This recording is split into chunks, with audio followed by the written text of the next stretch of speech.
Verstappen, le classement redécouvre ici 125 points pour Max Verstappen devant Charles Leclerc, 9 points Lewis derrière, Hamilton, 16e, incroyable, 19e aussi. 110 points, on retrouve derrière le pilote Mercedes. Ça n'a pas commencé, George Russell, évidemment. toujours installé en 4e position avec 2 podiums cette saison. Et puis derrière suivent Sainz, Hamilton, Norris, Button. On retrouve Esteban Ocon. Petite mise à jour Ce sera de Pierre Gasly à la 14e position. On va tranquillement se diriger pour sortir de cette voie des stands parce que le chrono tourne. La séance va débuter dans quelques instants et puis on va vivre une petite séquence intimiste comme on les aime ici sur le circuit parce que vous avez été en tête-à-tête avec Alfa Romeo qui a une nouvelle livrée ce week-end. On découvre ça tout de suite avec vous, Loïc. Donc avec l'Alfa Romeo, ici on a une toute nouvelle livrée, c'est la première chose qui nous saute aux yeux ici à Bakou, c'est cette livrée avec ce vert pour... ah ouais, l'Alfa Romeo, j'en ai pas parlé sur la chaîne, mais effectivement, regardez. La Tonale. C'est moche le vert, hein. Oh là là, il y a trop de vert là. Bien sûr, ça nous rappelle quand même ce côté vert, blanc, rouge. Donc le côté italien et cette signature pour au moins on va l'avoir de long l'Alfa. Deux choses vraiment différentes ce week-end. De nouvelles choses sur l'aileron avant, une petite modification principalement sur la partie extrême du plan extérieur où vous avez un petit peu moins de traînée, un petit peu moins de charge et de traînée sur l'aileron avant. Et puis à l'arrière de la voiture, on va retrouver un aileron complètement neuf. Ils l'attendaient depuis pas mal de temps parce que ça aurait peut-être pu fonctionner à Miami, mais ils l'ont apporté ici. C'est la même chose, on a beau être en ville, on est après Monaco, mais à Monaco, c'est là où vous avez le plus de charge aéro de toute la saison. Et ici à Bakou, c'est un circuit où il faut très peu de traîner. Donc il faut pouvoir aller vite dans les lignes droites. Donc on a un nouvel aileron, vous voyez c'est très plat ici, avec un minimum de traînée possible pour pouvoir aller vite dans ces très grandes lignes droites. Ici à Bakou, un des circuits le plus rapide de la saison avec Monza. Elle est belle cette Alpha.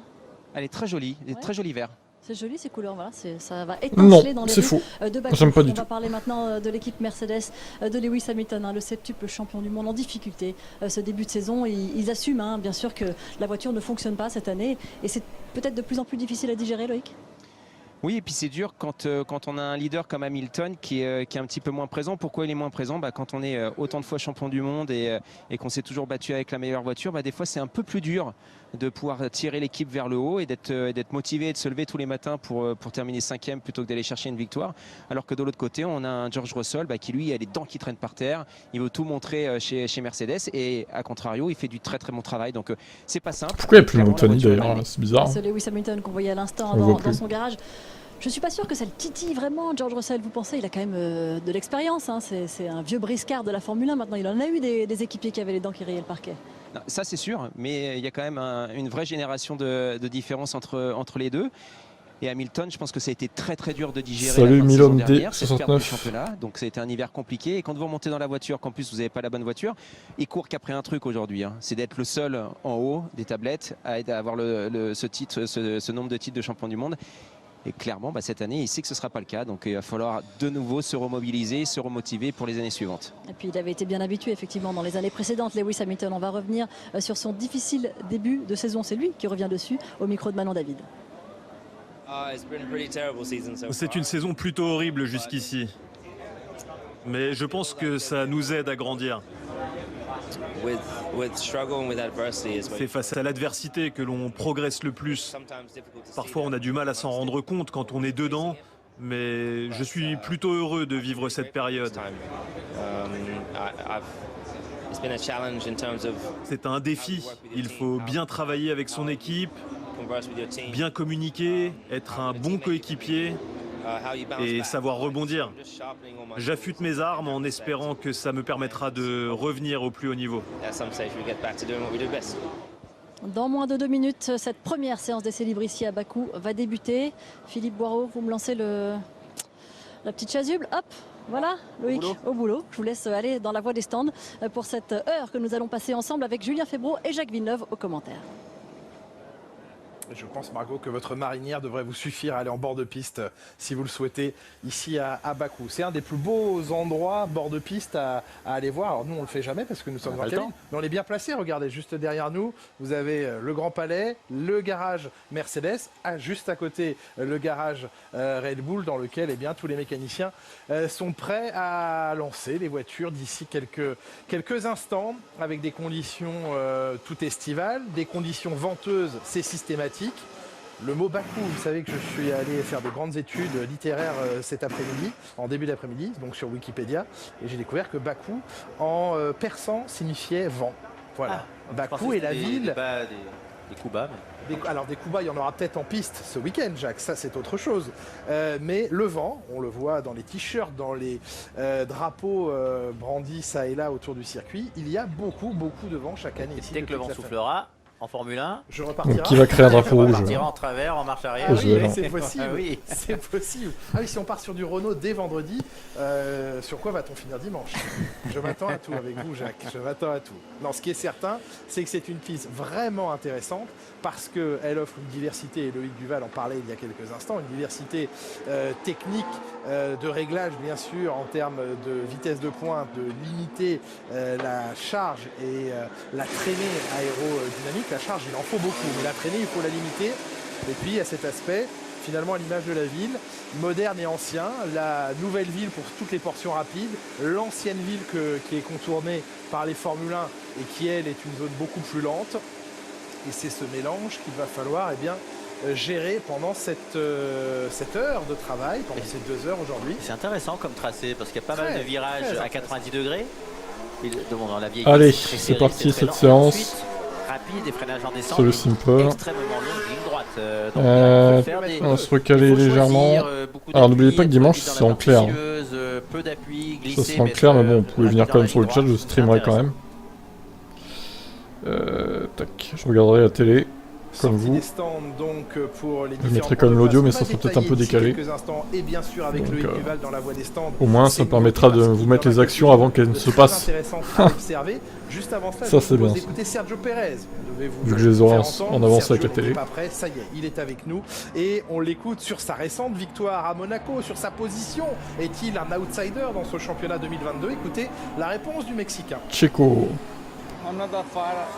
Je ne suis pas très loin de la tête du championnat, mais il est encore tôt dans la saison et tout peut arriver tant qu'on continue à avoir de bons résultats chaque week-end. Avec Max, on veut tous les deux gagner, mais le plus important, ça reste l'équipe. On est tous les deux suffisamment mûrs pour être conscients de la situation et cela ne va rien changer à notre relation.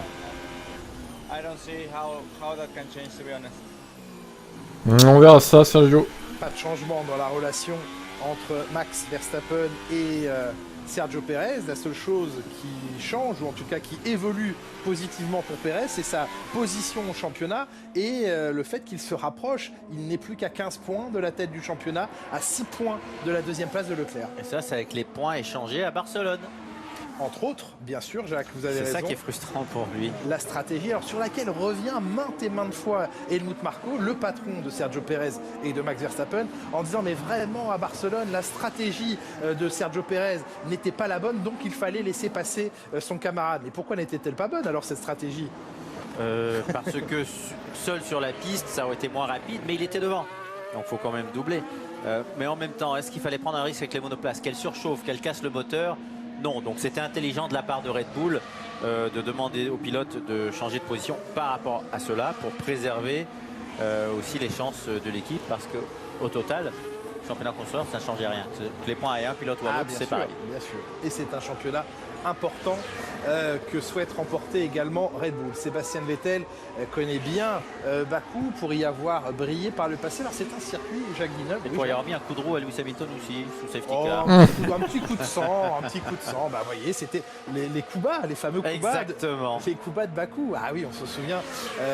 Il avait été pénalisé d'ailleurs pour cela. Sébastien Vettel, c'est une piste, on va l'écouter d'ailleurs. Ouais, la voiture qui bouge de gauche à droite dans la ligne droite. Sébastien Vettel, disais-je, qui ne s'est jamais imposé ici, qui a signé la pole position en 2018 ici au volant de la Ferrari. Sébastien Vettel sur le podium l'an dernier, deuxième après cette relance de course hallucinante à 2 tours de l'arrivée. C'est ce qu'on a pu regretter à Abu Dhabi en fin d'année dernière, c'est qu'il n'y ait pas eu cette relance de course pour quelques tours, mais on va pas remuer le couteau dans la plaie. Si, il faut remuer le couteau dans la plaie, Julien. Le nouveau patron d'Aston Martin aimerait réussir à conserver Sébastien Vettel dans ses rangs l'an prochain. La prochaine monoplace et les qualités de la prochaine monoplace devront être suffisamment alléchantes sur le papier, parce que il signera ou non un contrat avant de savoir ce que vaut réellement la voiture 2023, mais il veut des garanties, Sébastien Vettel, en tout cas être rassuré sur le potentiel à venir d'Aston Martin pour accepter de rester. Très difficile d'acheter des garanties, la voiture est ratée et c'est la base qu'ils ont pour l'année prochaine. Et en plus avec le budget de cap, c'est très difficile de repartir à zéro sur un nouveau projet. Sébastien Vettel, s'il devait arrêter la Formule 1 à l'issue de ce championnat, eh bien serait-ce ou non sa décision? Écoutez la réponse du quadruple champion du monde allemand. Comme je l'ai déjà dit, le moment arrive toujours assez rapidement où il est temps de réfléchir à la suite. Vous voyez toujours au moment de la trêve estivale dans cette tenue à réfléchir sur la suite. Qu'est-ce qui va se passer dans le futur? Ça va dépendre de la voiture et maintenant où elle sera dans quelques courses. Et ensuite je prendrai une décision. Oh là là, oh là là là là. Le rebond, je vous coupe tout de suite. Oh là là là là, mais c'est quoi ça? Chez Mercedes. Oh putain. En direct dans la caméra, sur cette caméra embarquée. Quel enfer, vous avez vu ça? Incroyable. Elle rebondit énormément. Mais ils ne vont pas le régler, de toute façon c'est aérodynamique, il y a un mouvement d'aspiration qui se fait par les fonds plats, et pour avoir de la performance, il faut que ce fond plat soit proche du sol. Bon, on n'est pas dans la merde hein, chez Mercedes là. C'est pas complètement Oh là là, et dès qu'ils se plient, ça leur permet de garder la vitesse de pointe. Oui, mais ça scelle l'air sous la voiture, et c'est là que ça commence à rebondir. Et à Barcelone, c'est ce qui leur a permis d'être rapide en ligne droite. Donc oui, mais elle rebondissait beaucoup moins à Barcelone. Là, parce que la piste était pluie à Barcelone aussi, Julien. Lewis Hamilton est ultra inquiétante parce qu'ils espéraient, et ce sont les mots de George Russell que je reprends. George Russell disait Bakou doit valider ce que Barcelone avait laissé entrevoir de positif, à savoir beaucoup moins de rebonds. Ils sont peut-être trop bas là aussi parce qu'on entendait la voiture cogner sur le sol et qui rebondissait sur le sol. Oui, aussi, c'est vrai. Oui, regardez, Lewis Hamilton à 3 secondes 7 de Max Verstappen, c'est terminé. Mais c'est quoi ces écarts là? Latifi à 8 secondes de Verstappen, littéralement nul. On parle des rebonds Mercedes. Les pilotes s'en plaignent énormément, principalement parce qu'ils ne sont pas compétitifs. S'ils étaient premier, deuxième avec une demi-seconde d'avance, ils seraient très contents d'avoir les rebonds. Ferrari en dur, à 3 secondes des Red Bull. Mais les écarts sont colossaux quoi. Bon, évidemment, ça va se resserrer en fin de séance, j'espère. Il rebondit un petit peu moins. Au freinage, ces rebonds cessent, alors que sur la Mercedes, avant Barcelone en tout cas, ça se poursuivait dans les virages. Alors Hamilton en caméra extérieure, mais qui reste bien à gauche ici, dans la poussière. Non, pas pour rentrer au stand. Pour avoir moins de rebonds. 3 secondes 6, Lewis, oh là là. C'est quoi ça? Russell à 5 secondes et demie, et c'est un crash de Mick Schumacher. Le crash de Mick Schumacher dès 8 minutes. C'est une merde ce mec. C'est gênant. Bon, il a pas tapé fort, mais il a peut-être même eu un problème technique parce qu'il n'y a pas de dégâts a priori. Non, il y a peut-être. Non, j'ai été mauvaise langue, il s'est pas craché. Ouais, au début, on lui avait dit de rentrer lentement et finalement, donc il fallait tout de suite arrêter. Non, il s'est pas craché, un problème Mika. Pression d'eau apparemment. Alors à moins qu'il ait tapé avant, qui ait provoqué ce problème, je sais pas. On va voir le replay de toute façon. Mais le châssis a été sauvé, Jacques Villeneuve, le moteur aussi. Nous voyons Mick. Un peu moins ah oui, il y a une énorme fuite d'eau en fait. Oh là là. C'est vide, la voiture, de tout son liquide de refroidissement. Mais pardon. Ça doit bien glisser en plus. Ah oui, là, mais pardon. C'est averse. Regardez Mick Schumacher qui balance de la pluie sur ce circuit. Donc là, c'est un radiateur. Mais c'est quoi ça? On dirait carrément qu'il n'a pas été connecté. Vu la perte d'eau, on a rarement vu ça. Non mais c'est un jet massif. Il est sympa son casque Mick Schumacher. Tout son liquide de refroidissement. Violet à turquoise. Bon ça va, il s'est pas craché, pas de panique. Par contre là, gros problème de fuite d'eau quand même sur cette as. Pas été raccordé. Comme ça, il n'ira pas dans le mur. Et là, c'était la voiture qui balance de l'eau pour les autres pilotes en fait. Oui, et là, la voiture pluie. Le plombier n'est pas passé. N'a pas fait son travail. Oui, par rapport au choc, alors Carlos Sainz. Bon, VSC, hein, du coup, ça ampute un peu les essais, mais en même temps, il n'y a pas de drapeau rouge. Du rebond. Ouais. Ah, du rebond pour Sainz. Ouais, bon. surtout après Monaco, ils ont perdu l'habitude des rebonds. Il n'y avait pas des grosses vitesses de pointe, donc Monaco, les rebonds n'étaient pas présents. Est-ce que Ferrari serait génial, il y en a plus. problématique de rebond comme Mercedes, peut-être un peu moins, mais... Voilà, par contre, si Ferrari commence à refaire du rebond... Oh là là! Oh là là! Oh là là! Oh là là! C'est pire que sur la Mercedes, là, en fait. Oula. Ouais. Oh. Ah oui! Je sais pas s'il arrive à serrer les... Vous avez vu le virage 1 comme ah ouais. mur de pneus. Oh là là, bon, c'est easy win pour Red Bull hein, ce week-end, je pense là. On s'approche de la pointe du mur de pneus. Honnêtement, je voudrais pas être pessimiste, mais je pense que la saison est pliée. Hein. Qui s'achève et on en profite pour vous retrouver. Loïc Duval. Red Bull n'a aucun rebond en fait. C'est incroyable. Où on apporte beaucoup de nouveautés. On sait que c'est l'équipe qui souffre le plus, en tout cas des top teams pour le moment. Il y a beaucoup de nouveautés. Ouais, mais Red Bull, ils sont pas touchés par ça, hein, ou beaucoup moins quoi. Les deux utilisations d'ailerons, ça c'est l'ancienne spécificité. Donc on peut voir la grosse différence, ça se fait sur cet élément ici extérieur, où là vous aviez quand même 3. Bon après, bon, c'est que la première séance. N'enterrons pas trop de Ferrari. Ils peuvent réagir, j'espère, pour eux. Qu'il est mentionné que c'est le deuxième aileron de rechange, donc ça c'est vraiment si ils ont. Mick va encore casser une voiture. Alors Mick il a un problème technique donc il cassera pas de voiture sur cette séance en tout cas. Latifi toujours dernier, pour l'instant il est pas dernier, il est à 4 secondes 8. Salut Galactique. Ricardo va enfin battre Norris, drapeau jaune secteur 1, qu'est-ce qui se passe-t-il? Ricardo pour l'instant, il est devant Lando Norris, monsieur avec la première séance. Il y a un drapeau jaune, on sait pas ce que c'est encore là. Ah c'est bon. Putain mais la réalisation, mais achetez-vous des yeux, hein, vraiment.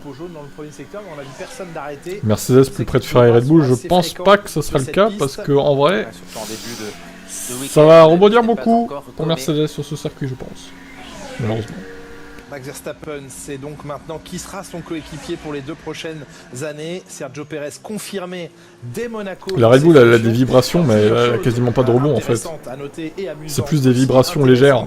C'est pas des rebonds. Et la stabilité apportée chez Red Bull avec cette reconduction de contrat.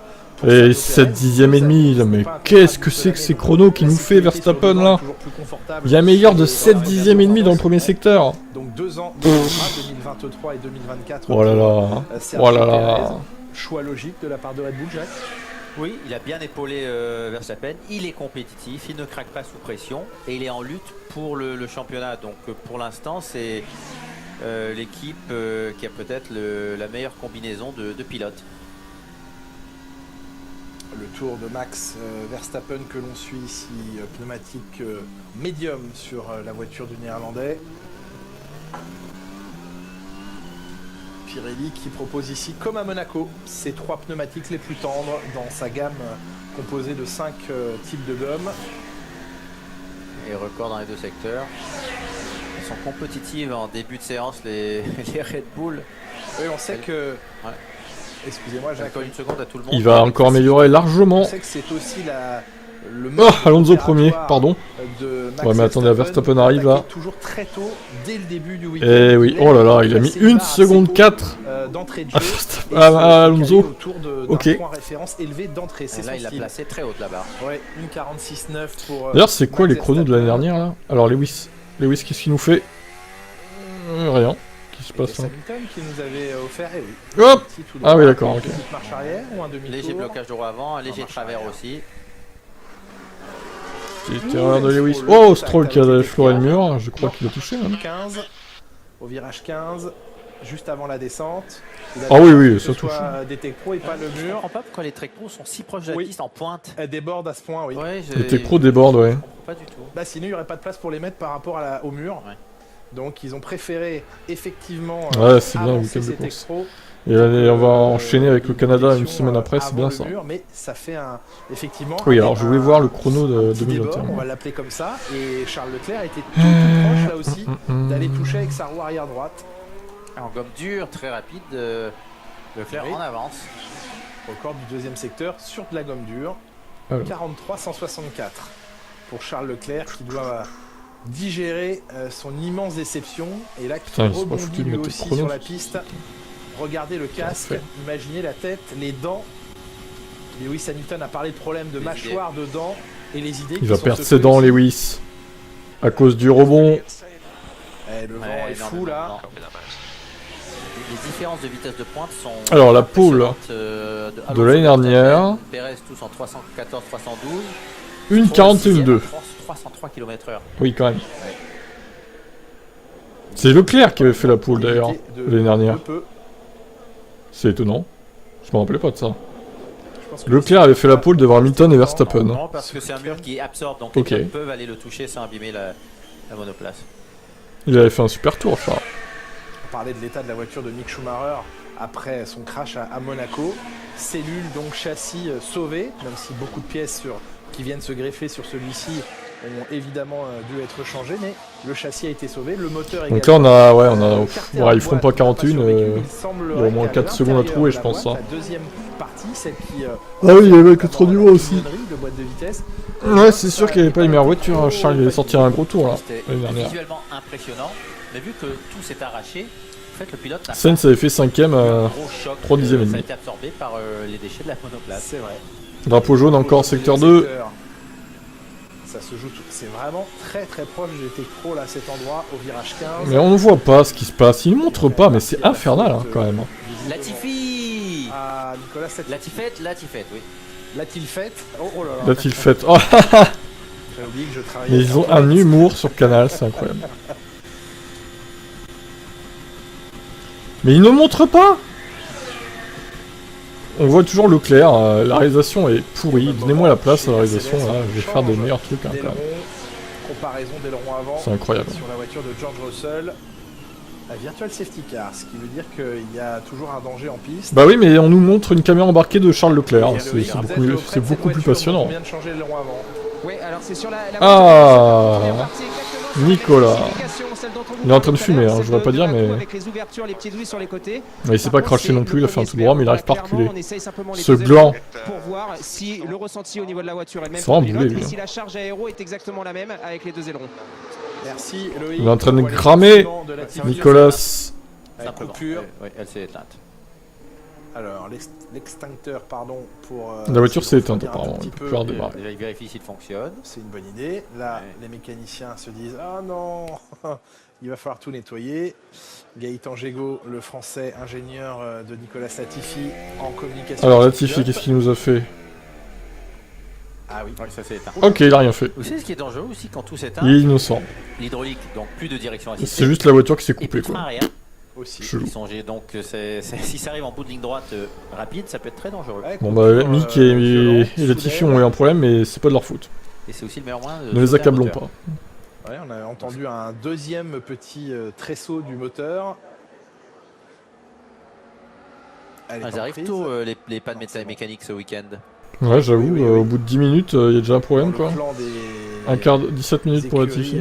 Motorisé par Ferrari, il y a quand même beaucoup d'inquiétudes, notamment liées au MGUK, qui cause souci chez Alfa Romeo. C'était en début de week-end sur la voiture de Bottas, le week-end dernier, enfin le week-end de Monaco, sur la voiture de Mick Schumacher qui lui a coûté une boîte de vitesse, sur l'abandon de son coéquipier Magnussen en course à Monaco, et Charles Leclerc au Grand Prix d'Espagne.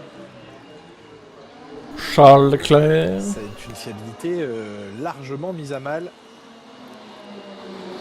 Les pénalités vont arriver de bonne heure cette saison. On en est qu'au premier quart de saison effectué. Virtual Safety Car déployé pour la deuxième fois dans cette séance déjà, alors qu'on a à peine couvert. Bon, c'est bien, ils mettent pas un drapeau rouge. De séance, beaucoup de ils mettent un VSC, c'est mieux. La piste, comme ça, là, ils peuvent rouler encore les pilotes. Ils sont pas obligés de rentrer au stand et tout. Quoi. On voit même des branches par endroits qui sont attention, les branches n'aillent pas taper la tête d'un pilote. VSC pour Virtual Safety Car, réduction donc drastique du rythme des pilotes. La ligne des stands, Jacques Villeneuve, on en a beaucoup parlé à Monaco. Ferrari avait porté réclamation dans un premier temps contre les deux voitures Red Bull, celle de Pérez, mais il a été avéré qu'il n'avait pas touché la ligne, donc Ferrari avait retiré cette plainte, cette demande de clarification. Et en ce qui concerne Max Verstappen, il s'est avéré qu'il avait bien touché cette ligne, mais que c'est autorisé dans les règles. La règle a changé cet hiver. Elle a changé cet hiver, sauf que la direction de course, elle, avait fait un mauvais copier-coller des règles propres au week-end de course par rapport à l'an dernier. Et ouais, alors je t'avoue que les 24 heures du Mans, vu les voitures qu'il y a en MP1, ça va pas être terrible. Sur chaque week-end. Si on va encore se diriger vers une victoire Toyota. Un pilote peut toucher la ligne, mais ne doit pas la je sais même pas ce que c'est la grille de départ, je vais voir. Il faudrait que j'en parle sur cette chaîne d'ailleurs. C'est acceptable. Il faudrait demander le challenge ici en Formule 1 pour savoir si. En tout cas, voilà. Sans terre battue, c'est compliqué. La roue de Max Verstappen. Oh, les deux Toyota en pôle, incroyable. L'Alpine 3ème. Mais bon, on sait qu'en conditions de course, les Toyota avec l'hybridation sont bien meilleurs. Consomment moins, donc ils vont tous se faire éclater. C'est simplement l'application du règlement. Alors à moins que les deux Toyota aient un problème, ça serait incroyable, mais bon, j'y crois pas trop. Pardon ? Ça ne fait pas sérieux. Bah, ce qui est pas sérieux, c'est de ne pas appliquer le règlement. C'est-à-dire que d'un côté, enfin c'est pas d'appliquer le règlement, c'est que les notes du directeur de course ne correspondent pas à ce que dit le règlement. Ouais, le départ il peut être intéressant. Même la première heure à la limite. J'avoue, le 24 heures du Mans, il faut attendre la 2023 pour que ce soit intéressant, parce que là, tant qu'il n'y a pas Peugeot de retour et les autres qui vont arriver, c'est compliqué quoi. Ils abusent, Peugeot, ils auraient pu venir dès cette année quand même. Sachant qu'ils vont mettre leur voiture dans d'autres courses cette saison. Les règlements et le rappel qui est fait dans les notes du directeur de course à chaque week-end. L'entrée au stand d'ici quelques secondes avec vous Loïc de Fernando Alonso. Comme ça.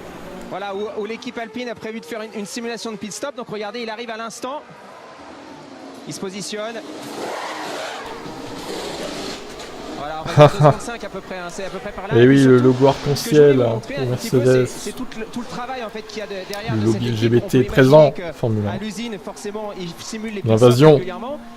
Mercedes les woke. Ici, en fait, vous allez pouvoir voir, vous avez une caméra qui est juste au-dessus, là, du box, et tout est filmé en totalité. Regardez, on a toutes les informations également ici. Au niveau des mécanos avec leurs pistolets, avant droit, avant gauche, arrière droit, arrière gauche, les pressions qu'il y a dans les pistolets. Alors, Russell. On peut voir tout ce qui s'y passe, tout ce qui a été juste et pas juste. La tête, regardez comment elle bouge, et c'est pas en accéléré, hein. Oh là là. Et que ça prend très peu de temps à F1. Ah oui, les arrêts les plus rapides de la planète. Leclerc, le travail, les suspensions. Moi, Leclerc, ça va à l'arrière en tout cas. Ici, le Sainz à l'avant. Et là, ce que l'on voit ici. Ah, c'est Sainz là le problème. Oh là là, la tête, regardez la tête de Sainz. On dirait que c'est en accéléré tellement ça bouge. Ce n'est pas une des pistes les plus plates. Non, c'est très bosselé aussi. Oh là là, quel enfer. Avant, regardez le rebond. Ah oui. C'est quand ça commence à faire des dos d'âne comme ça. C'est là où ça devient très compliqué. Où il y a un manque de rythme entre l'avant et l'arrière. Et ça se met à rebondir de plus en plus. Ouais, c'est ça. Il faudrait que ce soit. Il faudrait qu'il y ait un rythme similaire, quoi. Que ce soit synchro, quoi. Il y en a beaucoup. Il est souvent tourbillonnant. Il change beaucoup de direction. Là, les pilotes. Ah oui, Vettel. Il veut un pilote gay en F1 aussi. Dans la ligne droite des stands. Pourquoi pas. Leclerc est en amélioration sur son premier secteur. Il se pose beaucoup de questions existentielles, hein, Sébastien. Personnel pour Pérez. Alors, ils vont tellement souffrir, certains pilotes, pas tous je pense, mais certains dont la voiture rebondit, franchement ils vont crever quoi. Sur une perte de contrôle. À la fin de la course, ils seront vannés quoi. Arrière, puis avant. Et surtout la voiture qui le suit derrière, s'il est collé. Si c'est en plus. Allez, Max qui rajoute une petite couche. 46-4. Oui, et puis même c'est la mais Leclerc qui améliore peut-être. Alors évidemment, ça absorbe beaucoup d'énergie, mais ça provoque aussi pas mal de dégâts. Pérez, deuxième place et Red Bull aux deux premières positions. Sans prendre un record, il est tout proche de son coéquipier. 68 millième sur ce long tracé de plus de 6 km. Troisième plus long tracé du championnat, après Jacques Villeneuve. Saint-Marsouin, bien sûr, bonne réponse, 7 km. Et qui devient le deuxième, depuis l'année dernière, le deuxième tracé le plus long du championnat? Depuis quand? Depuis l'année dernière. Depuis l'année dernière, alors c'était quoi le nouveau circuit? Il n'y en avait qu'un, Jacques. Ah mais ça fait loin. Ben, ça fait loin, mais c'était pas si loin. Jeddah. Oui, Jeddah en Arabie Saoudite. Deuxième plus long tracé, donc le troisième, c'est bien. Jeddah c'est aussi long que ça. Mais oui, c'est très très long. Et oui, Jacques, on se réveille. Et cinquième, les pilotes Alpha Tauri. On sait que. Et Pérez à 68 millième de Max. Bakou avec impatience. Il y a connu l'an dernier. Alors salut Catanto, effectivement beaucoup de marsouinage. Semble bien soulager un peu les peines de sauf pour ouais, Red Bull, ça soutient un peu, mais c'est plus des grosses vibrations que du rebond quoi. Ça va. C'est vraiment maîtrisé chez Red Bull, hein. On sent que c'est maîtrisé. En tout cas, il vibre beaucoup ce flap supérieur. Regardez, hein, ça vibre, mais vraiment, c'est... Ça rebondit pas vraiment, hein, chaque bout, là. C'est vraiment nickel. Hein. Ça rentre fort. Hein. Oui, ça rentre assez fort. Ils ont trouvé la parade pour contrer ça, les autres l'ont pas trouvé encore. Enfin, Ferrari un peu, mais ça rebondit un peu pas mal quand même. Un truc extrêmement dangereux sur Oval aussi. Et je crains que Ferrari soit en dessous de Red Bull hein, sur cette course parce que là... peut être l'endroit presque le plus dangereux. Toujours, parce que c'est trop élevé, pourquoi pas. Très élevé, sans imaginer qu'il y ait un danger. Oh, les Mercedes 9 et 12 à 2 secondes et demie et 3 secondes 3. Au secours. 25 minutes quasiment découlées dans cette séance, du rebond sur cette piste. Ouais, il fallait s'en douter sur le circuit 1, c'est sûr. Lewis Hamilton Latifi... Non, Latifi est 18ème. Ce phénomène de rebond. Oui, par contre, il disait qu'il était très heureux de comment ça se passait chez Mercedes parce que ça lui permettait de grandir et donc il adorait cette situation. Il est juste devant Zou. Je suis pas sûr que ce soit le cas. Très heureux. Non plus. Le retour d'Esteban Ocon dans la voie des stands, Loïc. Toujours chez Alpine, toujours chez les Bleus pour le moment. On le voit aussi avec les pneumatiques médium, hein, vous en parliez un petit peu plus tôt. Clairement, ce sont les mêmes pneus qu'à Monaco, mais c'est étonnant parce que c'est quand même une spécificité de circuit complètement différente. Donc les rouges, les plus tendres, on ne va pas les utiliser beaucoup, ça c'est certain, sûrement en qualification, mais après en course, ça devrait être principalement médium et dur. Et puis ensuite, je voulais vous montrer les deux spécificités aussi qu'on a sur l'aileron avant d'Esteban Ocon. Elles sont là, présentes ici. Les deux ailerons sont les mêmes, mais par contre en termes de setup, on est différent. Voilà, ça c'est l'option 1. Vous pouvez voir ici en fait qu'il y a 0 gurney, il n'y a pas d'écart supplémentaire. Et là, l'option 2, avec un petit peu plus de charge aéro, vous voyez sur cette partie extérieure. Donc ça, ouais, je pense que ça va être compliqué hein, pour Mercedes en course au Grand Prix. Ils vont pas s'en sortir, hein, ça va être compliqué. Plus de train avant, quand vous allez rentrer dans les virages, vous allez beaucoup mieux ouais, les Mercedes se réveillent au qualif, c'est vrai. Après, je crains que là, ils ne se réveillent pas du tout. En fait. Vous les perdez avec 1 ou 2 km/h en ligne droite. Je suis peut-être trop pessimiste, on va attendre de voir. Sentir bien à l'aise en ville et aller très vite ici dans les rues de Bakou avec ces grandes lignes droites. Ouais, merci Loïc pour ces apparitions sur l'Alpine de nouvelles pièces, aileron avant, aileron arrière, les pontons bien sûr de l'Alpine qu'on va décortiquer, détailler en profondeur parce qu'ils sont spectaculairement nouveaux et modifiés, ces pontons et ces entrées d'air sur l'Alpine, on les verra encore plus en détail tout à l'heure. Verstappen, Perez quasiment à mi-séance devant Leclerc, Gasly et Tsunoda, disais-je, Alpha Tauri qui place ses voitures 4e et 5e. Écoutez Pierre Gasly sur le programme qui l'attend aujourd'hui à Bakou. On va se concentrer, comme on l'a dit, c'est vrai qu'on se répète un petit peu, mais surtout essayer d'avoir un week-end propre, sans embûches, tout au long du week-end. Je pense que c'est un tracé qui peut potentiellement mieux nous aller, comme on a vu à Monaco, circuit en ville, un peu moins de virages rapides, où pour l'instant c'est là où un peu la faiblesse de notre voiture. Donc sur un tracé comme Bakou avec des virages un peu plus lents, je pense qu'il y a moyen d'aller chercher un bon résultat. Donc on va essayer de construire bien le week-end séance après séance. Et voilà, se concentrer sur la course. On sait que la qualif est importante, mais avec la grande ligne droite, ça peut dépasser. Donc surtout bien se concentrer sur la course. C'est un des circuits où la qualif est la moins importante de la saison, vu les résultats à chaque année. Je vous propose de partir dernier, vous prenez. S'il faut choisir Monaco ici. Oui, bien sûr, c'est vrai. Il y a plus de chances et d'opportunités ici. Donc comme il dit, se concentrer sur la course, c'est-à-dire sur comment se comporte la voiture en course. Alors que Monaco, il faut vraiment avoir une voiture qui se comporte bien pour la qualif. Alors que Magnussen lui a repris la piste. On vous retrouve chez Alpine, Loïc Duval, justement à proximité de ces nouveaux pontons très avancés, très modifiés dans leur forme. Exactement, vous m'aviez jeté la perche, donc je ne pouvais pas partir. Du coup, oui, en effet, ces pontons... Est-ce qu'il y a beaucoup de dévots dans les différentes écuries? Pas tant que ça, je pense. Implantés dedans, c'est pas un circuit où on va amener beaucoup d'évots. Le moteur, etc. Ces pontons étaient énormément avancés sur la face avant. Ils sont très étroits, très allongés. Alors, bien sûr, c'est pour le refroidissement, mais c'est aussi, encore une fois, ici à Bakou, et on aura sûrement probablement la même chose à Monza, pour essayer d'avoir une pénétration dans l'air qui est meilleure, avec moins de traînées. On peut peut-être voir à côté chez Fernando Alonso, parce qu'il n'y a pas la partie de refroidissement, mais vous pouvez peut-être voir chez Fernando Alonso pour le moment qui est en train de faire un petit peu de changement. Voilà, donc ces pontons qui ont été clairement, enfin l'entrée des pontons qui a été clairement rallongée, très étroite par rapport à ce qu'on a pu connaître auparavant.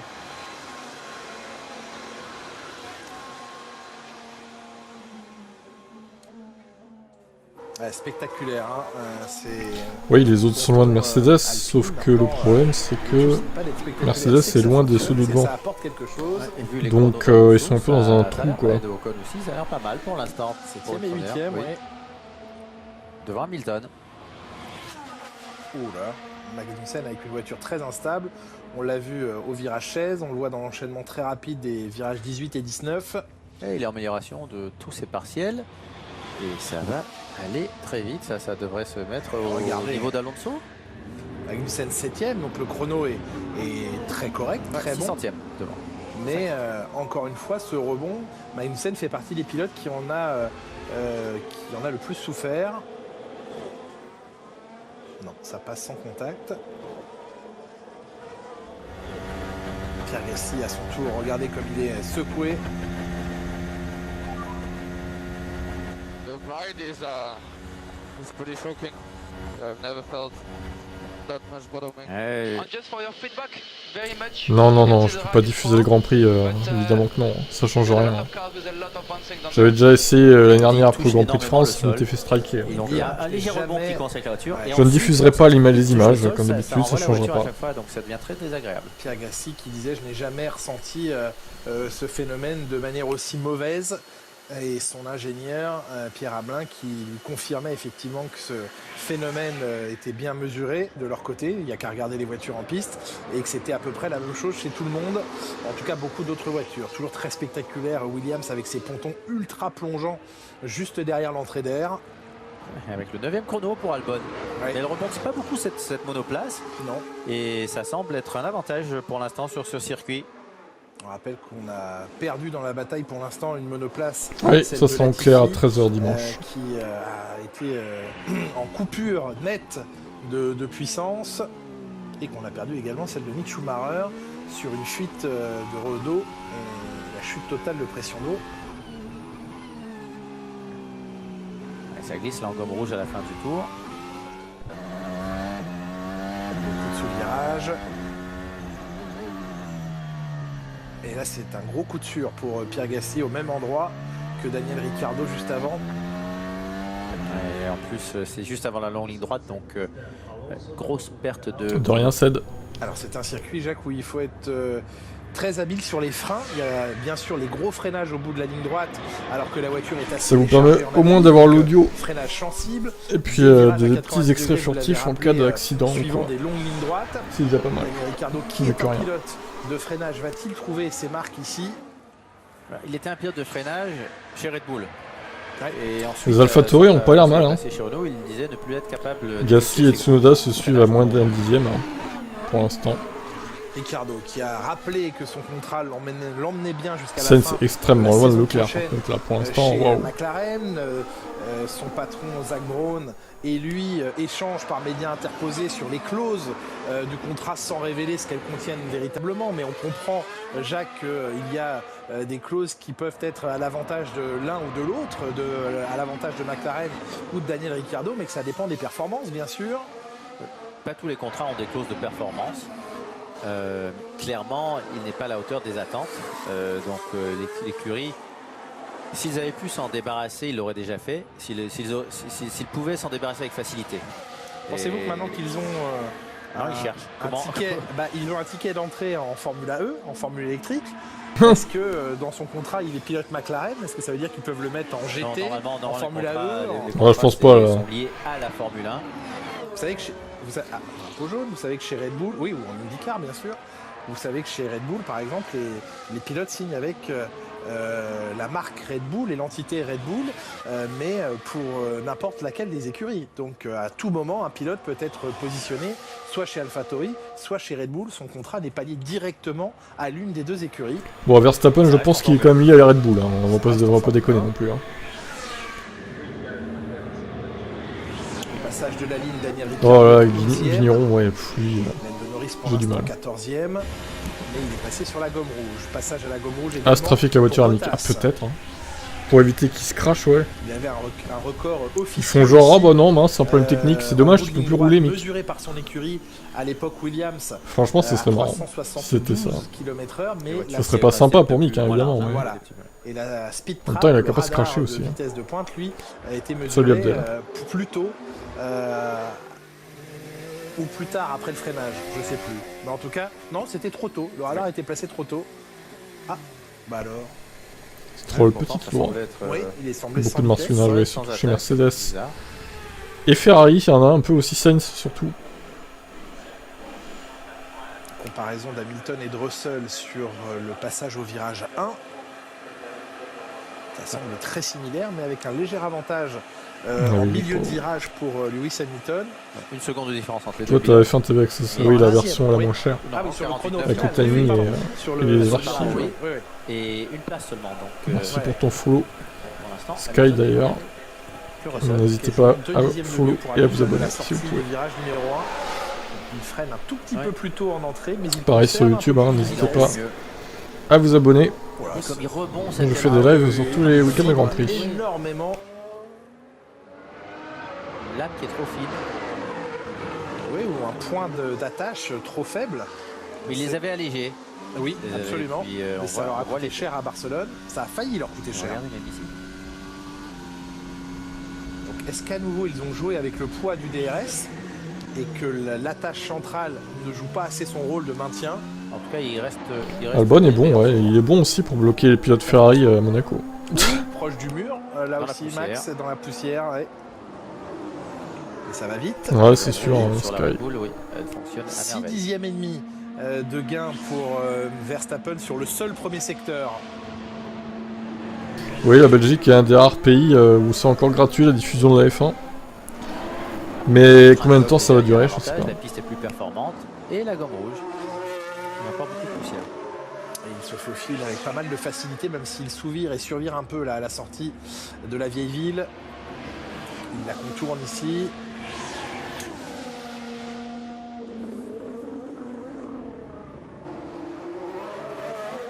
À la limite, hein, vraiment, on voit que c'est un tour d'attaque. Gomme rouge oblige. Par contre, le gain dans le deuxième secteur... ouais, la RTS doit diffuser, je pense, effectivement, la version gratos. Faible évolution dans le deuxième secteur, mais évolution tout de même. Circuit de Monaco oublié. Ouais, bah ouais, c'est sûr, après, je sais pas ce qu'ils vont décider, est-ce qu'ils vont garder le circuit ou pas. En tout cas, les avis des gens sont partagés. Hein. Certains disent qu'il faut dégager Monaco, certains disent c'est un classique, donc faut le garder. Et les deux arguments peuvent s'entendre. C'était Massa, je crois, en Chine. Allez, Verstappen qui en rajoute une couche, 45-8. Quand on perd l'aileron arrière, à un moment il a un donné, gomme c'est rouge. pareil. Hein. Ça part en toupie, oui.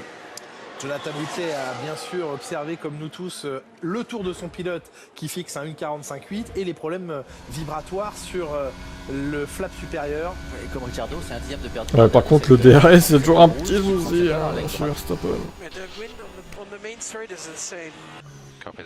Une nouvelle fois, Verstappen qui reparle du vent, il l'avait déjà dit tout à l'heure. Ouais, après. C'est sûr. Vent de quasi-face dans la ligne droite des stands. Donc qui aide les monoplaces au freinage. Mais regardez, ça serait bien qu'ils finissent devant George. Pour l'instant, il est devant, mais très loin. Ils sont très loin à Mercedes là. 3 secondes 1 et 4 secondes quoi. Oh là là. Il restait 10 cm. 10 Oui. Vous avez une drôle d'échelle. Vous êtes sûr que vos lunettes sont propres? Oui, très propre. Ah oui, il faut disqualifier Red Bull et on flexible. Allez, Norris à son tour. C'était proche là. Oui. Ça sera un circuit pas mal pour la course sprint, avec tous les dépassements. Oui. On s'oriente sur ce qui était normalement prévu initialement ici, cette année, très bien. 6 courses sprint l'an prochain. Mais ce n'est pas assez. Il en faudrait plus. Ce n'est pas assez, j'ai vu. Oui. Il va pas se faire des amis parce que la plupart des gens n'aiment pas les courses sprint. Complètement. 11-11. Ça rend le vendredi plus intéressant. D'accord. Après, je suis pas forcément en désaccord avec lui. Moi, j'aime plutôt bien les courses sprint. Après, ça dépend sur quel circuit. Il y a des circuits, c'est inutile. Hein. Franchement, ça apporte rien. Par contre, il y a d'autres circuits où il y a des dépassements. Ouais, effectivement. Bakou pourrait être intéressant pour une course sprint, ouais. À son coéquipier. Bah, ça va leur coûter trop cher en tout, je pense, tout simplement. Et au bout d'un moment, ils se sont pas retrouvés avec l'audience et ils ont lâché quoi. se félicite de la performance de Lando Norris, ne peut que déplorer la performance de Ricciardo. Et au final, je dirais que c'est pas plus mal comme c'est là. Alors certes, ça prive beaucoup de fans de regarder la F1. Il y a au moins un tiers qui a pas suivi et qui a arrêté de regarder du coup, mais bon. Les fans hardcore sont toujours là du coup. Perez, record de premier secteur. Russell Lewis, si un des deux fait un podium, ce serait royal. Oui, ça paraît peu probable, mais bon, pourquoi pas. S'il se passe des choses dans la course. Ouais, Ferrari a toujours une voiture facile à piloter et stable. Ah oui, c'est repris. C'est sûr. Peut-être parce qu'ils sont trop confortables. Surtout si vous regardez que la F1, quoi. Ça vaut pas le coup de prendre le dos. Oui, on va avoir quelques frayeurs, je pense. Si vous regardez le foot, MotoGP aussi, ça peut valoir le coup, effectivement. Si vous êtes fan de tout ça, si vous regardez les films qui sortent sur Canal aussi. Par contre, bon, si vous êtes que fan de F1, bah, ce n'est pas du tout rentable, là. Faut le dire. Hein. Et moi je comprends pas pourquoi ils font pas une offre F1 où tu peux accéder à Canal que pendant les week-ends de Grand Prix en fait. Pendant les heures même de la F1. Ils feraient ça, je suis sûr que ça marchera en plus. Une petite offre à 5 € par mois. Tu as accès qu'au week-end de Grand Prix. Avec le meilleur temps. Et quel meilleur temps? Une 45.4. Quel diable de coller à Verstappen, ça c'est surprenant. Et plus d'une demi-seconde à Carlos 30 € Sainz. par saison, ouais. Leclerc est sur un tour de sortie, on va c'est ce que j'ai, ouais, voilà. de Charles Leclerc. C'est ce que je propose aussi, mais je pense pas qu'ils le feront. On va vous retrouver dans la voie des stands ou pas. Salut Eric. C'est vous qui nous dites. Parce que là je viens de Mars, ouais. Même avec un catalogue avec abonnement, tu peux... Non, écoutez... Ouais, voilà, ou du pay-per-view, au final tu payes pour un Grand Prix, je sais pas, tu payes 3 balles, allez, pour un week-end de Grand Prix, tu peux tout voir, et puis, sans engagement, tu vois, ça pourrait être pas mal aussi. Et là ici on avait toutes les informations, malheureusement il vient de passer pour les cacher, mais de toute façon c'était assez ouais, simple. une chaîne exclusivement F1, mais bon il faut quand même payer l'abo total quoi, ça change rien. Vous avez sûrement des boomers qui décident ça. Le pneu qui est un petit peu plus chauffé que la partie extérieure du pneumatique. En plus, on doit rouler avec un petit peu de carrossage, donc forcément l'intérieur du pneu chauffe un petit peu plus. Donc voilà, en règle générale, c'est ça, entre 60 et 75 degrés. La partie intérieure est un peu plus chauffée que la partie extérieure. Malheureusement, il y avait le visuel, je peux pas vous le montrer. Non, Loïc, après, s'ils le font pas, c'est qu'ils ont des raisons financières, hein, je pense. Je pense qu'ils y ont déjà pensé aussi, mais écoutez, c'est peut-être en train ils veulent pas le faire quoi. Ou alors c'est pas des degrés Celsius, mais 75 degrés c'est pas autorisé normalement. Écoutez, là c'était 69 et 75 à peu près. Ah, intéressant. Et on rappelle que la température, la chauffe des pneumatiques est limitée à 70 degrés cette année. Qui va être baissé l'année prochaine pour essayer d'arriver à ne plus en avoir des couvertures. C'est une bonne chose de toute façon. Très bonne chose pour vous, Jacques. Ah oui, bah oui. Tant que ça soit, c'est pareil pour tout le monde. Donc c'est quelque chose de moins à emporter, c'est une économie de coûts, de poids. 300 000 €. Et en même temps, ça rend les courses plus intéressantes parce que le monde s'arrêtait au puits, de ressortir avec des gommes froides. C'est excitant la sortie des stands en gomme froide. Et l'undercut ne fonctionne pas c'est fini. Très bien. Ce sera fini. Là c'est mort. Ce sera fini. Sortir avec des pneus durs, froids en course. Et Perez, effectivement, qui vient d'améliorer 45.4. Forcément très intéressant. À voir si en 2024, la volonté de supprimer les couvertures chauffantes sera tenue et obtenue par les écuries. Record dans le deuxième secteur, Ferrari confirme son avantage dans la partie. Franchement, j'espère que Red Bull va laisser Perez se battre avec Verstappen, quoi. Qu'ils vont pas lui faire des consignes d'équipe à toutes les sauces, quoi. Mais bon, j'y crois pas trop. Peut-être devant Verstappen. Oh là là, ça saute la tête de Leclerc là. Leclerc moins que Sainz quand même, mais... 45 824 qui ouais, c'est ça, Abdel. Place, qui passe devant Carlos Sainz. Ouais, comme à Monaco, pour l'instant, celui qui fait la différence, c'est Perez. Entre les coéquipiers, il aime les murs. Avec un léger blocage de roue là pour léger blocage de roue pour notre ami Leclerc. Sergio Perez, le dernier vainqueur en date ici. Bakou qui accueille la Formule 1 depuis 2016, d'abord sous l'appellation... Alors la séance 2 sera à 16h tout à l'heure, n'oubliez pas. De 16h à 17h. Inaugurale en 2016. puis Grand Prix d'Azerbaïdjan depuis 2017, mais donc 5 Grands Prix disputés ici, Jacques. Jamais eu le même poleman en 5 éditions, jamais eu le même vainqueur. Personne ne s'est imposé 2 fois, soit dans l'exercice des qualifs, soit en course. Je vois bien Checo P1, il aime ce circuit, il a confiance et une bonne voiture. L'édition inaugurale où Nico Rosberg avait signé pole il a gagné l'année dernière, c'est vrai. Alors Hamilton qui améliore, en espérant qu'ils ont réglé ce problème de marsouinage. Ça a l'air un peu mieux, 5ème. Signe d'un Grand Prix à rebondissement. Il y a eu 2 Grands Prix, Terrible, simple. Paquet de rebondissements. Ah, Yuri Ide, on s'en souvient effectivement, lui c'est une bête d'aube, hein, ce pilote. C'est l'un des pires pilotes que la F1 ait connu de toute son histoire, je pense. Oui, Stroll avait terminé 2ème. Tu prédis Russell P1, Leclerc P2, Ocon P3. Qui a cassé ses 2 amortisseurs. Ah, alors là, si ça arrive, franchement t'es un génie. Mais j'en doute. Attention à la résistance des voitures aussi. Il n'y a pas tout le temps des dingueries à Bakou. Hein. Des fois il se passe rien aussi. Bah, les rebonds n'aident pas, les rebonds. On dit, alors VMAX de Russell. 300. Ouais, 315. Très vite et cette Red Bull, 316. vous avez vu, tout à l'heure là on a l'impression que c'est dur comme du béton. Ouais, ils sont pas si lents, j'ai regardé par rapport aux autres, tiens. Ça bouge énormément. Pas grand chose de nouveau sur cette voiture, à part 2-3 petites choses au niveau du Russell là. qui sont quasi Alors il est mesuré à 298 là, sur ce graphique, ce tableau, ce qui est pas très logique. Perez 312, Verstappen 313. Voilà, la VMAX qu'ils ont eux. Avec leur système de suspension, quand la voiture tourne, le train avant en fait de la voiture. Pourtant Russell on l'a vu monter à 316, mais je pense que le radar était mal placé quoi, en fait. S'ils sont si lents à Mercedes, ça va pas aller hein, pour la course. Ça va pas poser problème quoi. Alors Yamamoto était nul aussi, mais il était moins nul que ID, je dirais. Moins catastrophique. Mais il était relativement mauvais aussi quand même, il faut le dire. Ça fonctionne extrêmement bien. Perez et Verstappen aux 2 premières ça cogne Yamamoto. En tout cas, ouais, les pilotes japonais, pour la plupart, ils ont pas été très bons hein, quand même en F1. Nakano, Yamamoto, Ide, il y en avait d'autres aussi, je les ai plus en tête, mais oh là là. Bon, Sato était pas mauvais lui, ça allait. Même s'il faisait des conneries quand même. Sato était pas trop pourri. Après il y avait Kobayashi qui était pas mauvais aussi. Là il est en endurance maintenant. Et Sato est en IndyCar d'ailleurs. L'Alfa Romeo aux couleurs impressionnantes. Sato était pas potable. C'est joli, c'est... Même s'il faisait des... pensé à quelqu'un ou à quelque chose? Guignolade on va dire. Jean-Louis Moncey à la présentation sur le canal, un commentateur historique, Margot Lafitte. Ouais, Margot Lafitte, j'ai un peu de mal aussi, j'avoue. Jean-Louis Moncey, bon, il commence à être vieux hein, quand même. Je pense qu'il a plus trop l'envie d'être commentateur non plus.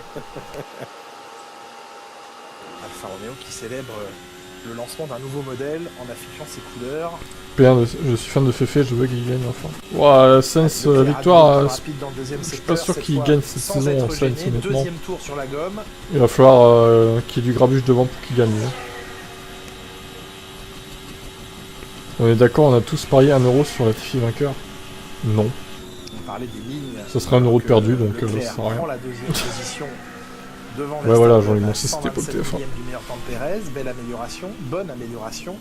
Je préfère Grosjean que Villeneuve, ouais aussi, pareil. Toujours ici les pointillés qui indiquent au pilote qu'il faut s'écarter pour ne pas passer au-dessus de la ligne blanche. Binotto. Soit il reste clairement à gauche, quel clown Binotto quand même. Soit il se positionne à droite, mais ils n'ont pas le droit d'enjamber la ligne blanche. Ouais, il est neutre, Grosjean. Pour les prévenir qu'il faut faire un choix à cet endroit-là. Lewis Hamilton au ralenti, ou en tout cas en replay. On montre les rebonds ou la ligne. Là, il l'a mangé. Il l'a coupé et Kimi Räikkönen avait coupé d'une pénalité en course. En aspiration, il n'avait pas vu. Ouais, il a coupé la ligne, Lewis Hamilton, il faut le disqualifier de cette course. C'est vraiment lamentable. Tellement bossé que je n'ai pas réussi à voir la ligne, dit Hamilton. Il est resté tardivement sur la gauche de la piste. Il est aveugle, ce pilote. Et rappelé à l'ordre donc par son ingénieur. Il n'a qu'à se mettre à droite avant. Il n'y a aucune raison de rester à gauche. Jean-Louis Moncey. Allez, coup du lapin pour Lewis Hamilton. Oh, l'horreur totale. On écoute ce que vient de dire Lewis Hamilton. Il voulait, je sens que Ferrari vont faire une 2017. Sans doute se positionner plus tôt à droite, mais il a mal perçu avec les rebonds la ligne. Ce passage toujours incroyable, l'entrée de la vieille ville ici. Ah, il est pas mal Bakou, franchement j'aime bien ce circuit. 8 et 9. Le coéquipier de Carlos Sainz, Charles Leclerc, avait perdu tellement gros il y a 2 ans en venant s'encastrer. Lewis Hamilton est 5ème, incroyable. Il jouait clairement la pole position. Ouais, Russell est encore relégué à plus d'une seconde. Non, pas plus d'une seconde, à un peu moins d'une seconde. De son. Sainz qui améliore ses secteurs. Nul Russell. Du temps énorme fixé par 3. Perez. Les masseurs équinés sont utiles cette année. Oui, tout à fait. Ils ont du boulot, c'est sûr. Deuxième tour sur la gomme. Oui, aussi, absolument. Et il match le temps de son coéquipier pour l'instant. Ah, c'est un argument imparable, Punto. C'est le premier qui améliore. Et il a coupé la ligne blanche. Le tour ne sera pas compté, oui, je crois. Hein. Ça semble être limite. Ah non, il perd beaucoup dans le dernier secteur, là. Carlos Sainz. Perez qui colle 3 dixièmes à son P1 d'équipier. Légèrement, mais ils l'ont toujours de phase en ligne droite. Son pilote numéro 1. Qui a un peu moins de rafale. J'ai mis un euro sur un crash de Stroll. Ah! Si une rafale vient s'engouffrer à la cote ne veut pas être très grande. Sur la ligne droite, ça vous freine énormément la monoplace. En tout cas, Carlos Sainz n'améliore pas. Et ce dernier secteur lui coûte cher. On apercevait Lewis Hamilton il y a quelques instants en piste. Je vous propose de l'écouter, le Britannique, que l'on sent presque un petit peu désabusé, en tout cas qui n'attend plus grand-chose de sa monoplace, si l'on en croit ses propos. Écoutez.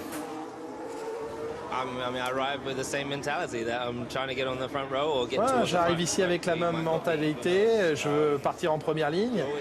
On ne sait jamais, mais on espère toujours qu'on aura une bonne surprise. Peut-être qu'on sera capable de se battre pour les 3 premières lignes. Mais il faut faire attention parce que je ne sais plus quoi attendre avec cette voiture. Et quand je place des espoirs, c'est souvent il arrive des choses que je n'espérais pas. Et des fois les espoirs peuvent être déçus, ça peut être pire que ce à quoi on s'attendait. Et donc Lewis Hamilton, voilà, qui préfère être un peu philosophe. Il n'a pas le choix là. Ah oui, avec cette monoplace qui... Alors bon, à l'image de toutes les autres, hein, si on avait seulement observé les Mercedes dans cette première séance rebondir, on aurait pu s'en inquiéter, s'en émouvoir. Là, tout le monde, plus ou moins, tout le monde semble en souffrir. Ferrari toujours, mais...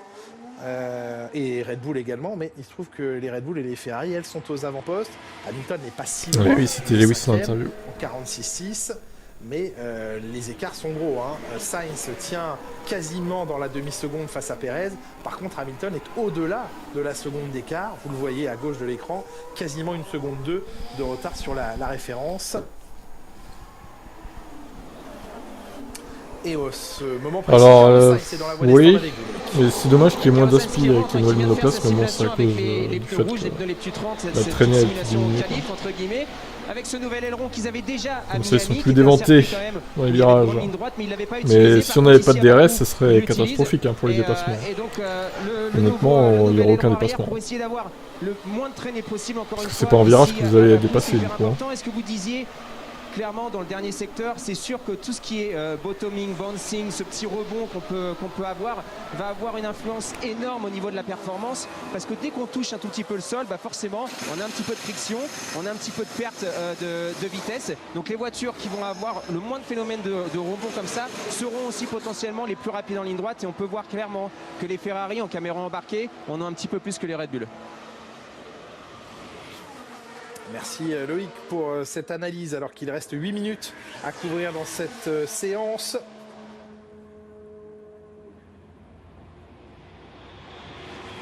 Russell est en amélioration de ses chronos alors que l'on suit ici la fin du tour de Valtteri Bottas qui ne gagne qu'une position. 14e, Russell apparaît au fond de l'écran, DRS ouvert. Lui aussi, on voit que la monoplace est très déstabilisée par le vent. Ça bouge énormément sur les bosses, le vent. Russell 7e, amélioration, il se rapproche du chrono d'Hamilton, toujours séparé les pilotes Mercedes par Yuki Tsunoda, remonté dans le classement également de Lance Stroll, 11e temps maintenant. Les écarts se creusent très vite derrière, hein. Norris est à plus de 2 secondes. Je suis sûr que oui, on avait l'habitude cette année d'avoir des voitures, des monoplaces toutes proches. Par contre, les écarts sont faibles entre ces monoplaces de deuxième partie de tableau. Norris, Stroll, c'est extrêmement serré. Magnussen également. Donc on a 3 teams là qui jouent serré.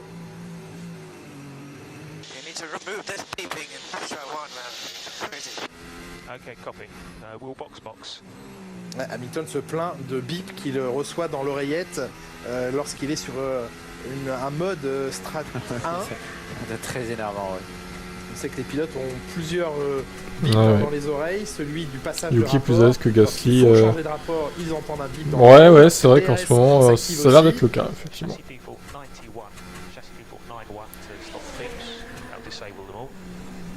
Alors là, on est sur un correctif châssis. Ouais, pour enlever le bip. Donc c'était je sais pas ça. BZ. C'est pas moi qui gère les lives, hein. Chacun live s'il veut. Perez a le mental gonflé à bloc pour la voiture, et la voiture lui convient bien. Ouais, tout à fait. Lewis Hamilton. Complètement, les boss, on le voit à ses mouvements de tête, on l'entend évidemment à sa voix dans ses conversations radio. Regarde cette petite langue de chat qui apparaît sous le rétroviseur, ou sous en tout cas... Canaliser l'air. Oui, absolument. Canaliser l'air et essayer de le maîtriser au mieux en direction de l'aileron arrière. C'est une des nouveautés qui apparaît ce week-end sur la Mercedes. Et oui, mais ça c'est pour vous faire acheter tous les packs. Canal Plus Sport et Canal Plus normal. Ils sont malins, hein. Ils savent que la F1 c'est rentable, donc ils mettent un peu partout la F1. Sur ce circuit, en tout cas dans cette première séance d'essai. Mais bon, ça sera en clair dimanche. Les Red Bull, les Ferrari, Mercedes, première des 4 courses en clair du coup. Alpha Tauri, et puis ensuite la prochaine sera sûrement le Grand Prix de France fin juillet. Alonso qui mène je pense pas qu'il y en ait d'autres en clair avant. À 2 secondes de la tête. 2 dixièmes devant la McLaren, 3 dixièmes devant l'Aston Martin, à toute 4 Formule 1 dixièmes FR. devant la Haas de Kevin Magnussen.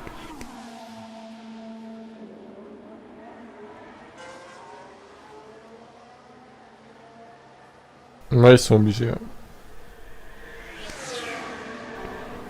À la VMAX, j'ai vu Russell monter à 316. Bon là il est crédité à 298, donc j'imagine que les Red Bull montent à 325, 330 quoi, tout simplement. En Australie, c'était ouais, c'est la loi. rendez-vous de la saison. Le Grand Prix de France moto aussi d'ailleurs. Sur un il est obligé d'être en clair. Parce qu'il a été diffusé d'ailleurs sur C8. Qui semblait être un choc assez peu violent, mais son bras en a mauvais angle. C'est ça. Mais là l'Azerbaïdjan il sera en clair sur le canal, mais pas diffusé sur C8 à côté. Il a toujours ses douleurs. Ce sera que sur le canal. Ocon, mais c'est aussi pour contrer le Mans, je pense. Assez discret jusque-là dans la hiérarchie. Vu que c'est diffusé en clair sur l'équipe 21. À moins d'un dixième de son coéquipier. Non, à moins d'un dixième, pardon, de Pierre Gasly. J'ai pas F1 TV Pro, non. Et à 2 dixièmes de son coéquipier. Je n'ai pas ça.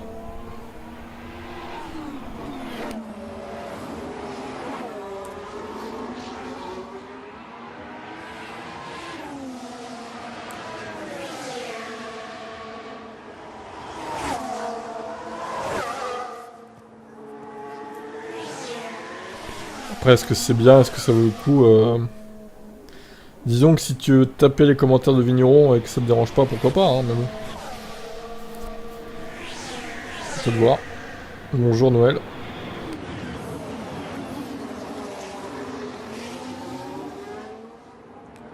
Alfa Romeo qui, par la voix de son patron, Fred Vasseur, tente de défendre le maintien du budget cap, le plafond budgétaire à 141,2 millions d'euros, là où d'autres, comme Ferrari, espéraient le faire augmenter au moins de 15 millions. Des équipes de pointe qui commencent à menacer, aussi bien Red Bull, Ferrari que Mercedes. Là, dans ces moments-là, les trois s'entendent très bien en disant de toute façon, on ne pourra pas respecter ce plafond budgétaire. Ils n'ont qu'à dépenser moins d'argent. Ils n'avaient qu'à pas l'accepter à la base. Ils étaient pour et maintenant ils disent tous ça ne sera plus suffisant parce qu'ils ont tous déjà trop dépensé d'argent. Il suffit d'en dépenser moins ou alors il ne fallait pas l'accepter. Secteur 2, Yellow Flag, on ne voit toujours pas ce qui se passe. Merci la FIA, enfin la FOM plutôt. D'une de ses équipes. En tout cas, c'est ce que dit Fred Vasseur. Il dit moi déjà je suis à 10 millions en dessous du budget limité, donc je ne peux pas dépenser plus, je n'ai pas plus d'argent. Le problème, c'est que... Ah bah après, faut être bilingue. Qui pourraient, elles, en les commentateurs anglais, c'est pas simple. Elles veulent Pas simple, pas donné à tout le monde. Une réunion est prévue à... Ricardo, ça rigole toujours pas, non. On vous rappelle que la F1... Ricardo, il avait bien commencé la séance devant Norris et tout, mais il a pas réussi à améliorer pour l'instant. Le week-end prochain, Grand Prix du Canada à vivre sur les antennes de Canal+. Et réunion attendue à Montréal pour essayer Kunto, de trouver une solution. C'est sûr. Évidemment, les équipes qui veulent augmenter le plafond budgétaire mettent en avant l'inflation qui a augmenté dans des proportions auxquelles elles disent ne pas avoir pu s'attendre. Cette inflation avait déjà commencé tôt, dès l'hiver dernier. En tout cas... Alors Bottas, fin de ligne droite. Alors Mattia Binotto, 300... qui manque pas d'humour, dit moi je serais pour qu'on revienne au... Je serais pas contre un retour au premier plafond qui avait été envisagé, à savoir 175 millions. Donc lui, il veut réexploser les coûts. Mais dans une moindre... Oh, Gasly, le tout droit. Du tout droit de Pierre Gasly. Heureusement qu'il y a des dégagements.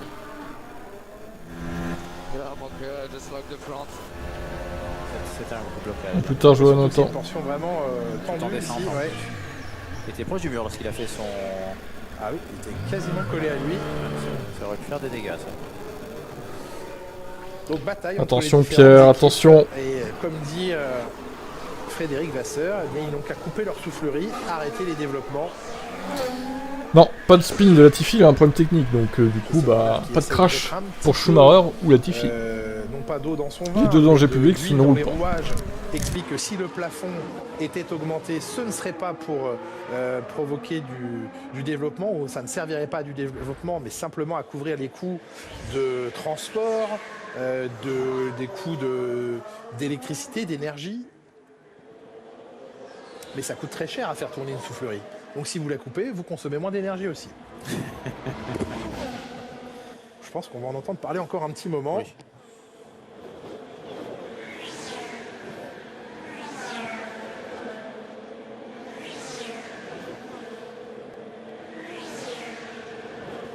Les passages spectaculaires, notamment de Pérez. Ça y est, il l'a touché. Oh, il a frôlé là, ça n'a pas fait grand dégât. Il y a contact, Ouais. Et le premier à prendre le drapeau à damier, c'est lui, Sergio Pérez, dans cette séance. Le vainqueur de Monaco qui repart sur des bases solides dans ce week-end en Azerbaïdjan. Il est devenu à Monaco le Mexicain le plus successful, le plus en réussite en Formule 1. Il est déjà le premier. Gasly chez McLaren l'année prochaine, j'aimerais bien, ça pourrait être pas mal. Si Ricardo ne s'améliore pas, il faut qu'il parte. Il gâche une place. En pleine réussite. Il est bien sympa, mais bon. Ça va lui permettre de bien s'envoler. Je suis top position. Lui à Kibaku, autre circuit en ville, aurait pu sourire également. S'il n'avait pas été piégé par la safety car, la situation pourrait être différente. Mais avec des signes, n'est-ce pas, Alonso qui sur son dernier tour a la possibilité d'améliorer. En tout cas, il vient de le faire dans le premier secteur.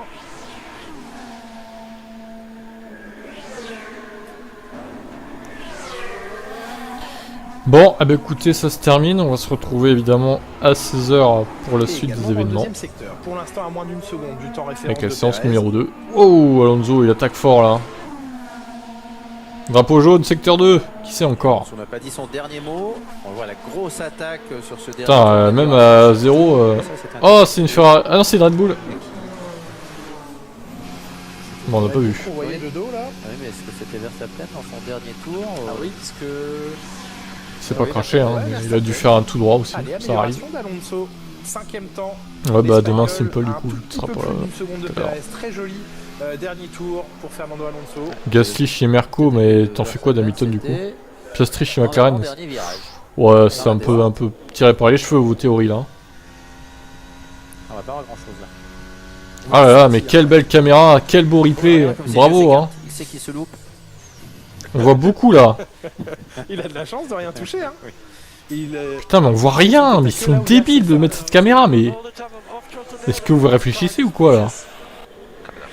Ah, il est parti d'un coup là. Ok, il a rien touché donc il s'en sort bien Max. Oui, comme s'il y avait eu un coup de frein moteur. Heureusement que personne n'était arrivé après quoi. Il l'a rapporté à la radio, Verstappen, en trouvant le comportement... Bon bref, allez je vous laisse sur ce spin magnifique de Max. À toutes. Troisième. Ah, la réalisation est terrible. Les Ferrari intercalées. Ouais, toutes. Une Red Bull, celle de Pérez, face à une Ferrari, celle de Leclerc.